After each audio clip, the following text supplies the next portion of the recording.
VIP voice இன் police. இது police பொதுமக்கள் நல்லுறவுக்கான குரல். அனைவருக்கும் வாய்ஸ் இன் போலீஸ் உங்கள் விஐபின்னு வணக்கங்கள். அப்புறம் இந்த கடந்த 5ஆம்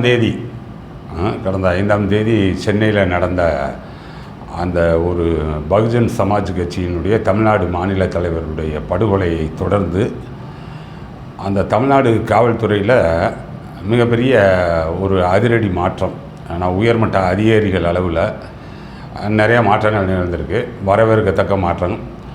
இதனுடைய விளைவுகளை பொறுத்திருந்து பார்ப்போம். அதுவும் ஒரு நல்ல வரவேற்கத்தக்க விளைவுகள் தான் வரும்னு நம்புவோமாக. இப்போ இந்த அடிப்படையில் பார்த்தோம்னா, அந்த சென்னை நகர புதிய போலீஸ் கமிஷனராக திரு அருண் IPS அவங்க பொறுப்பேற்றிருக்காங்க. அதே மாதிரி தமிழ்நாடு முழுவதற்குமான லாண்ட் ஆர்டர் ADGPயாக திரு டேவிட்சன் தேவாசீர்வாதம் IPS அவங்க பொறுப்பேற்றிருக்காங்க. இப்போ இதற்கு பிறகு பார்த்தோம்னா நிறைய இன்ஸ்ட்ரக்ஷன் அன்றாடம். ஏன்னா இது முக்கியமாக பார்த்தோம்னா மர்டரு இது காலங்காலமாக நடந்துக்கிட்டு இருக்கக்கூடியது. ஏன்னா இந்த அரசியல் ஆர்வலர்கள், ஆனால் மற்ற இந்த இது குறித்து சமூக ஆர்வலர்கள், மற்ற இந்த மனித உரிமை ஆர்வலர்கள், இவங்க எல்லாம் பல தரப்புலையும் இந்த மர்டர் குறித்து பேசினாங்க. ஆனால் எதிர்கட்சியினர் டோட்டலாக தமிழ்நாட்டில் சட்டம் ஒழுங்கு சரியில்லை, ஒரு தேசிய கட்சியினுடைய மாநில தலைவருக்கே இந்த நிலைமையா அப்படின்ற அளவுக்கு பேசினாங்க. அப்புறம் பொலிட்டிக்கல் மர்டர்னாங்க. அப்புறம் அது பெர்சனல், அவங்களுக்குள்ளே இருக்கக்கூடிய பெர்சனல் ரெவென்ஸ் அப்படின்னாங்க. ரவுடிஸுக்கான மர்டருங்கன்னாங்க. பல வகையிலையும் ஏதோ சொன்னாங்க.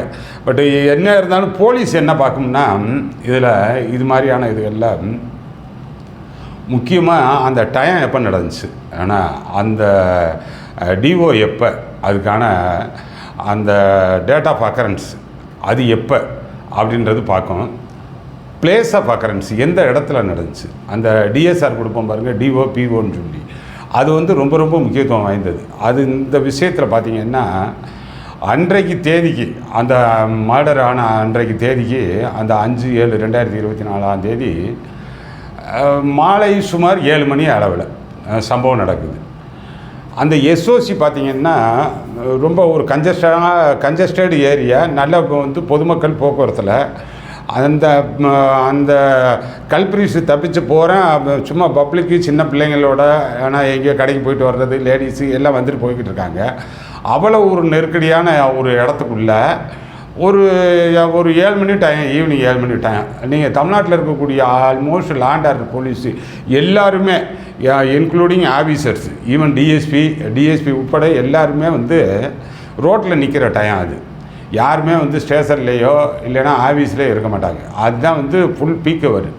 ஆனால் நைட் பீட்டு ஸ்டேஷன்லேருந்து மார்ச் ஆகி போயிடும்.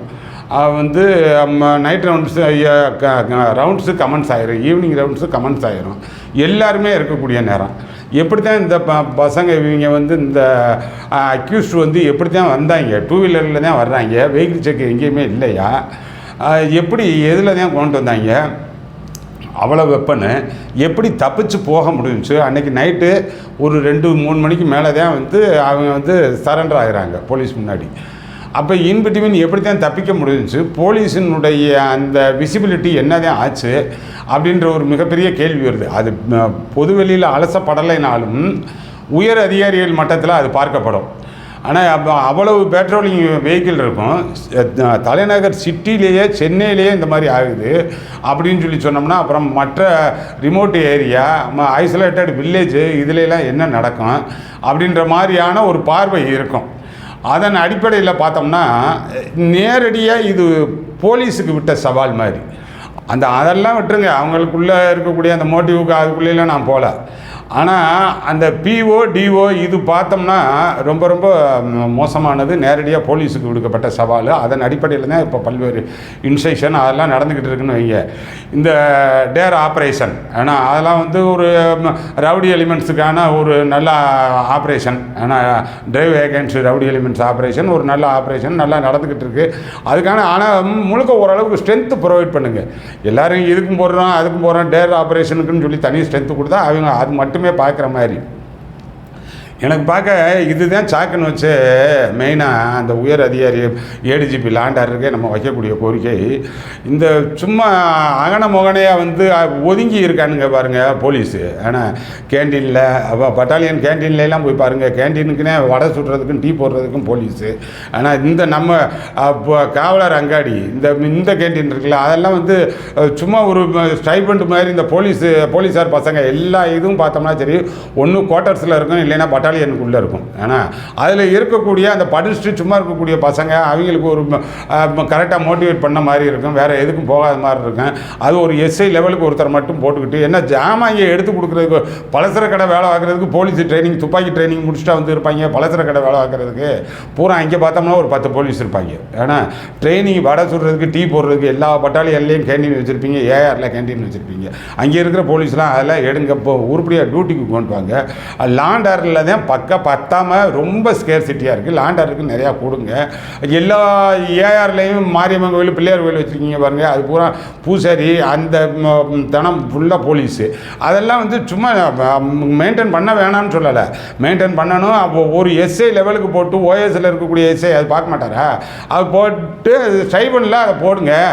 அதுகளுக்கு போலீஸ் அது போடுறதுக்கு எல்லா இதுவும் இந்த ஒதுங்கி இருக்கக்கூடிய போலீஸ். எனக்கு பார்க்க இந்த எம்டிஏலேயே இவ்வளவு வேண்டியதில்லை.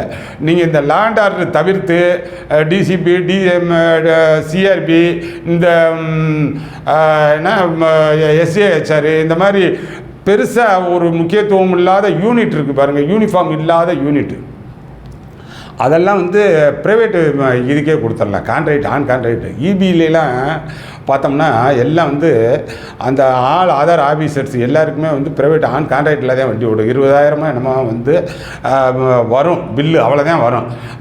அந்த ஆள் அவங்க போட்டுக்கிடுவாங்க, வேலைக்கு ஆள் போட்டுக்கிறது எல்லாம் மெயின்டெனன்ஸ் எல்லாம் அங்கே போயிடும். அதில் இருக்கக்கூடிய போலீஸு இப்படிலாம் வந்து எடுத்துக்கலாம். நீங்கள் எல்லாத்துக்குமே தண்ணி வண்டி அடிக்கிறதுக்கும் சரி, ஆனால் இந்த போலீஸ் தான் அடிக்கணுமா? கார்பரேஷனே ஆன் கான்ட்ராக்டில் தாங்க தண்ணி வண்டி விட்டுக்கிட்டு இருக்கு. மதுரை கார்பரேஷன் கான்ட்ராக்ட் லாரியை விட்டுறாங்க, அவங்க கொண்டு வந்து விட்டுக்கிட்டு இருக்காங்க. முன்னாடி மாதிரி எல்லாம் வந்து அந்த கார்பரேஷன் லாரி வச்சு அடிக்கலாம். அப்படிலாம் வந்து சும்மா தேவையில்லாமல் ஒதுங்கி இருக்கக்கூடிய போலீஸை பூரா கலெக்ட் பண்ணார்னா ஏடிஜிபி லாண்ட் ஆர்டரு, இந்த லாண்ட் ஆர்டருக்கு நிறையா ஸ்ட்ரென்த் ப்ரொவைட் பண்ணலாம். இந்த மாதிரியான ரவுடிஸ் பார்க்குறது, டேர் ஆப்ரேஷனு என்னென்ன வேணுமோ அதுக்கு போலீஸ் கிடைப்பான். நீங்கள் திரும்ப போலீஸே போட்டுக்கிட்டே இருந்தாங்கன்னு வைங்க. இப்போ இந்த எல்லாம் நாங்கள் இருந்த பீரியடில் ரவுடிஸ் வந்து நைட்டில் எல்லாம் செக் பண்ண மாட்டான். இப்போ தான் அவன் எம்ஓவே மாறி போச்சுல, அவன் ரவுடி கேடியாகவும் இருக்கான், சஸ்பெக்டாகவும் இருக்கான், ஆனால் டிசியாகவும் இருக்கான். இப்போ டிசி இல்லைன்னு நினைக்கிறேன், ஆனால் எல்லா லைன்லேயும் இருக்கான். அப்படின்னும் போது முன்னாடி அந்த எம்ஓ படி தான் இருப்பாங்க. ரவுடி எலிமெண்ட்ஸ்னால் அந்த ஈவினிங் ஹவர்ஸில் வந்து ஏதாச்சும் பஸ் ஸ்டாண்டு இந்த ஏரியாவில் வந்து கொஞ்சம் சண்டீர்தனம் பண்ணிக்கிட்டு இருப்பானுங்க. அவனுங்களை வந்து தட்டி விட்டு அப்புறம் அனுப்பிச்சி விட்டோம்னா அவனை போய் நைட் போய் செக் பண்ண மாட்டான். ஏன்னா சில நேரம் வெப்பனோட படுத்திருப்பேன், நான் என்ன லெவலில் இருக்கேன்னு சொல்லி தெரியாது. அவனுக்கு நைட்டு ஆப்ரேஷனே கிடையாது யார் ரவுடி, அதனால் அதெல்லாம் போய் பார்ப்பான். இப்போ வந்து நைட்டும் செக் பண்ண சொல்கிறீங்க, அதெல்லாம் போய் பார்க்குறதுக்கான அந்த ஸ்ட்ரென்த்து வேணும். முதல்ல வந்து ஒரு ஆளை இண்டிவிஜுவலாக 1 to 1 போய் செக் பண்ணுறதெல்லாம் ரொம்ப கஷ்டம் இன்றைக்கி இருக்கக்கூடியது. அப்புறம் அந்த இன்ஸ்ட்ரக்ஷன்லாம் கொடுக்குறீங்க, ஆனால் எல்லாருமே வந்து அந்த SI and above all officers அவங்க வந்து வெப்பன் கையில் வச்சுக்கோங்க, ஆல்வேஸ் வெப்பன் வச்சுக்கோங்கன்னு. அது ஓகே, அந்த ரவுடிஸ் பயமுறுத்துறதுக்கான விஷயமா இருந்தாலும் ப்ராக்டிக்கலாக அது நிறையா டிஃபிகல்ட்டி இருக்கும். ஆனால் அவங்க ரெகுலராக கொண்டு போகிறது அது ரொம்ப பாதுகாப்பாக வச்சுக்கணும், கவனமாக வந்து பார்க்கணும். அந்த ட்ரைனிங்கில் தான் ஸ்ட்ரிப்பிங் அண்ட் அசம்பிளிங் பார்த்துருப்பாங்க. ரெகுலராக அவங்களுக்கு அது குறித்த அந்த ஸ்ட்ரிப்பிங் அசம்பிளிங் நாலேஜ் இருக்கான்னு சொல்லி தெரியணும். ஆனால் அந்த மறுபடி அவர்களுக்கான அந்த இயர்லி ஒன்ஸ் அதுதான் அந்த ரேஞ்ச் ஃபயரிங் ப்ராக்டிஸ் போவேன். அதுவும் கூட வந்து சில நேரம் ஏதாச்சும் எல்லண்டோ பந்தோபஸ்து இருந்துச்சுன்னா சரி நம்ம அதையும் சேர்த்து சுட்டுட்டு வந்துருப்பா அப்படின்வாங்க. ஆனால் அந்த மாதிரி சேர்த்து சுட்டுட்டு வருவான். ஒரு 4-5 வருஷம் ஃபயரிங் ப்ராக்டிஸே இல்லாத லெவலில் இருக்கிற ஆஃபீஸர்லாம் இருக்காங்க. ஏன்னா அப்படிலாம் இருக்கும் பொழுது நீங்கள் வாட்டுக்கு வெப்பனை கொடுத்து அவர் அதை ரொம்ப கவனமாக கையாளணும். ப்ராக்டிக்கலாக போகல அது என்னென்ன டைப் ஆஃப் இடையூறு வரும்னு எனக்கு தெரியலை. பட் இருந்தாலும் அந்த ஒவ்வொரு போலீஸ் அதிகாரியும் அதை கையில் வச்சுருக்கிறது அந்த இது மாதிரி ரவுடிகளுக்கு வந்து ஒரு அச்சத்தை ஏற்படுத்தும். ஆனால் அதனால் அந்த வகையிலையும் அது இருக்கலாம். பட் அதற்கு தகுந்த மாதிரியான ஸ்ட்ரென்த்து வேணும். எப்போ பார்த்தோம்னாலும் ஸ்ட்ரென்த்து ஷார்ட்டேஜ். நீங்கள் இன்னும் கூட புதுசாக டிஎன்யூஎஸ்ஆர்பி மூலமாக ஒரே டைம் அட் அ டைம் வந்து 25,000 போலீஸ் எடுங்களே, 20,000 போலீஸ் ஒதுங்கிடுவாங்க. 5,000 தாங்க கிடப்பாங்க. நமக்கு 20,000 போலீஸு தனியாக ஒதுங்கிடுவேன். எப்படித்தான் ஒதுங்குவான்னே தெரியாது. நீங்கள் இப்போயும் கூட அந்த எந்த ஸ்டேஷனாக இருக்கட்டும், நீங்கள் ஒரு 100 போலீஸ் கொடுத்துருக்கக்கூடிய பெரிய ஸ்டேஷனை கூட எடுத்து பார்த்துக்குங்க. அதில் வந்து ஒரு 60 போலீஸ் ரைட்டு காலத்தில் ஒதுங்கியிருப்பான். 60 போலீஸ் ஒதுங்குச்சுன்னா மிச்சம் இருக்கக்கூடிய ஒரு 35% 40% போலீஸ் வச்சு தான் எல்லா இதுவுமே. ஒரு சில போலீஸ் ஸ்டேஷன்லாம் பார்த்தோம்னா ரொம்ப பேத்தட்டிக் கண்டிஷன். அவரே தான் பாரா பார்ப்பார், அவரே தான் ஒரு நாள் விட்டு ஒரு நாள் நைட் பீட்டு பார்ப்பார். ரொம்ப இந்த கண்டிஷனே மோசமாக இருக்கும். அதனால் ஏடிஜிபி லாடாருக்கு இருக்கக்கூடிய மிகப்பெரிய இப்போதைக்கான சவால் இந்த ரவுடிகளினுடைய சவால் பாருங்கள். அதோட போலீஸ் ஷார்ட்டேஜ் இருக்கக்கூடியதை ரொம்ப கவனமாக பாருங்கள். அப்போ தான் வந்து அந்த எஃபெக்டிவாக பார்க்க முடியும். ஒரு போலீஸ்லாம் போய் சும்மா ஒப்புக்கு நைட் ரவுண்ட்ஸ் போகிறது, பீட்டு போகிறது, அதிலெல்லாம் வந்து எந்த ரவுடியும் எலிமெண்ட்டும் கண்ட்ரோல் ஆக மாட்டேன். விசிபிலிட்டி வேணும். போலீஸ் விசிபிலிட்டி இருந்தாலொழியே இது கண்ட்ரோல் பண்ணவே முடியாது. போலீஸ் விசிபிலிட்டி 4 பேர் 5 பேர் இருக்கணும். சும்மா ஒரு வயதான போலீஸ் ஒரு பஸ் ஸ்டாண்டில் போய் நிற்கிறாரு, அதுக்காகலாம் கண்ட்ரோல் ஆகாது. அதனால் அந்த அடிப்படையிலையும் வந்து கொஞ்சம் கூடுதலாக பார்க்க வேண்டியது இருக்குது. நிறைய இன்ஸ்ட்ரக்ஷன் கொடுக்குறீங்க, ஆனால் அந்த இன்முகத்தோடு வரவேற்க சொல்லி நிறைய இன்ஸ்ட்ரக்ஷன் கொடுத்துருக்கீங்க. அதெல்லாம் ஃபாலோ பண்ணணும். அப்படின்னா தான் போலீஸுக்கும் பப்ளிக்குமான இணக்கமான நல்ல உறவு இருக்கணும். இருந்தால் தான் நமக்கு தகவலே கிடைக்கும். ஆனால் நீங்கள் இன்ஃபார்மெண்ட்டுன்னு சொல்லி தனியாக யாரையும் செட் பண்ணணும்னு அவசியம் இல்லை. அந்த பப்ளிக்கே வந்து நமக்கு கொடுக்கக்கூடிய ஒரு நிலை ஏற்படும். அதுதான் இதில் முக்கியத்துவம். இதோட முக்கியமாக இந்த போலீஸுக்கான வெல்ஃபேர் பார்க்கணுங்க. அப்போ தான் அந்த போலீஸ் வந்து மனம் உவந்து அந்த வேலையை பார்க்குறதுக்கு பிரியப்படுவாங்க.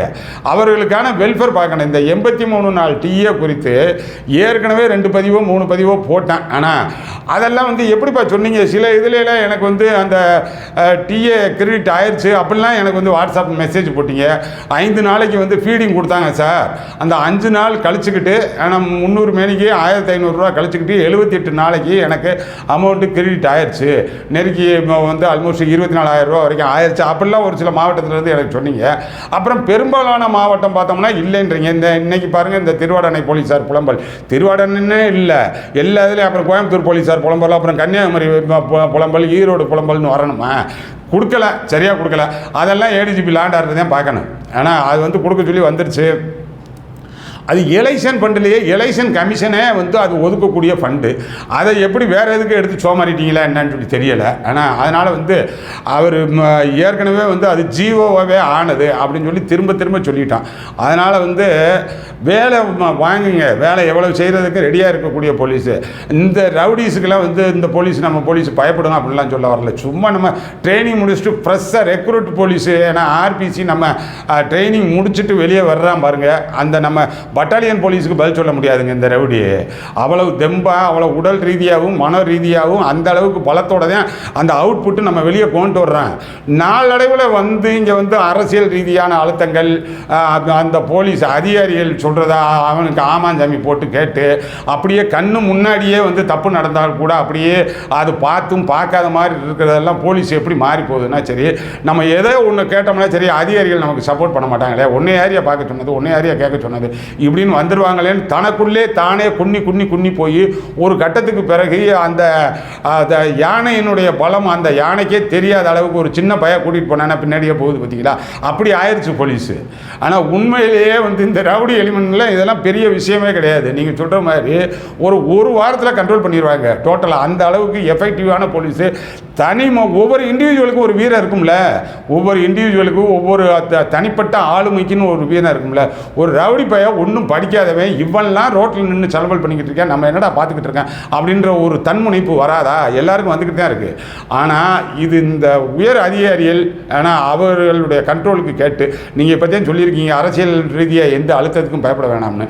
அரசியல்வாதியும் அந்த ரவுடியும் ஒரு வகையான ஒரு டைப்பில் இருக்காங்க, அது எல்லாருக்குமே தெரியும். ஆனால் அந்த ரவுடிஸ் ஃபுல்லாகவே ஒரு கட்டத்தில் அரசியல்வாதியினுடைய பின்புலத்தில் தான் இயங்குறாங்க, அது எல்லாருக்கும் தெரியும். அது இல்லாத அளவுக்கு பார்த்துக்குங்க, நல்லா முழுமையாக கண்ட்ரோல் பண்ணிடலாம். இது இந்த ரவுடிஸினுடைய அந்த புரியும் பாஷையில் பேசுவோம், அவர்களுக்கான புரியும் பாஷையில் பேசுவோம்னார்ல முதல்ல எடுத்தோன்னே நம்ம கமிஷனர் வந்து சென்னை நகர போலீஸ் கமிஷனர் அவர் திரு அருண் சார் அது பேச ஆரம்பிச்சிட்டார். ஆனால் அவர்களுக்கான பாஷையில் பேச ஆரம்பிச்சிட்டாரு.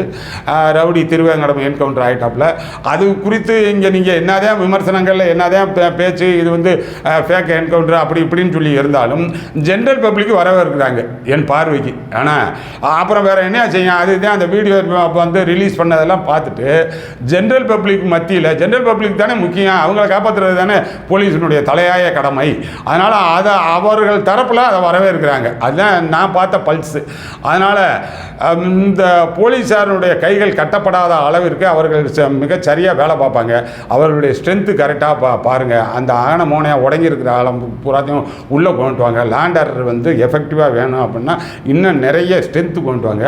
அவர்களுக்கு நியாயமாக சேர வேண்டிய பண பலன்கள் நியாயமாக கிடைக்கிற அளவுக்கு ஏற்பாடு பண்ணுங்கள். இந்த 83 நாள் டீயே இன்னமும் கிடைக்கல. இந்த மிகப்பெரிய இந்த பாராட்டுதல் இந்த புதிய போலீஸ் கமிஷனர் புதிய ஏடிஜிபி எல்லண்டோ எல்லாருக்குமான மனப்பூர்வமான பாராட்டுதலை நம்ம தெரிவித்துக் கொள்வதோடு இந்த போலீஸாருடைய நலன் முக்கியமாக பார்க்கணும், அவர்களுக்கான பண பலன் பிரச்சனை இல்லாமல் பார்க்கணும். இன்னும் வந்து அந்த இதெல்லாம் கிடைக்கல, இஎல் சரண்டர்லாம் கிடைக்கல.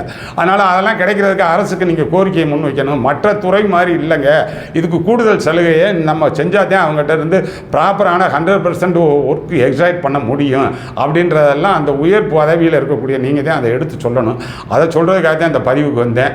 அப்புறம் நம்ம சேனல் இன்னமும் வந்து நீங்கள் சப்ஸ்கிரைப் பண்ணலைன்னா சப்ஸ்கிரைப் பண்ணுங்கள். ஆனால் இதை பார்க்கக்கூடிய மக்கள் போலீஸார் மக்கள் மத்தியில் அதிகமாக பரப்புங்க. ஆனால் அதிகமாக இது எவ்வளவுக்கு எவ்வளவு வந்து இந்த செய்தி உயர் அதிகாரிகளுக்கு சேரணும் அப்படின்னு சொல்லி நினைக்கிறோமோ இது எந்த அளவுக்கு பரப்பப்படுகிறதோ அதுதான் போய் சேரும். ஆனால் நான் பேசுகிறதுக்கு ரெடி.